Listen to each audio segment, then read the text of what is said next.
আসসালামু আলাইকুম রহমতুল্লাহ বরাকাতু। জোহরের সালাত আদায় আবু আমর মসজিদে। সুপ্রিয় দর্শক, এই মসজিদের পাশে আছে আবু আমর গোরস্থান, যে গোরস্থানে শোয়ায়িত আছে আমাদের কর্মব্যস্ত প্রবাস জীবনের আত্মীয় স্বজন, পাড়া প্রতিবেশী, পরিচিতজন।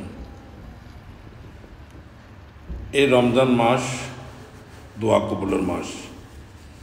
আমরা চেষ্টা করব সকল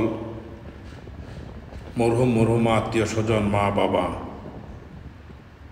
যারাই কবরে শহীদ আছেন সবার জন্য বেশি বেশি করে দোয়া করব। আল্লাহ তাআলা সবার গুনাহ মাফ করে দেখ, কবরকে জান্নাতের বাগান বানিয়ে দেখ।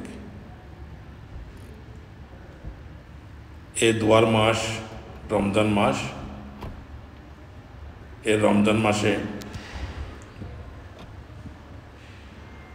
আমরা চেষ্টা করব বেশি বেশি করে দোয়া করার জন্য।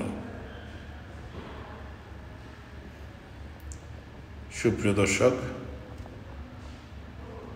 আজকে এই আবহাওয়া থেকে আমরা আপনাদের কাছ থেকে বিদায় নিচ্ছি। আরেকদিন অন্য আরেকটা লোকেশনে আবারও দেখা হবে। সে পর্যন্ত ভালো থাকুন, সুস্থ থাকুন। আল্লাহ হাফেজ। আসসালামু আলাইকুম রহমতুল্লাহি ওয়া বারাকাতুহু।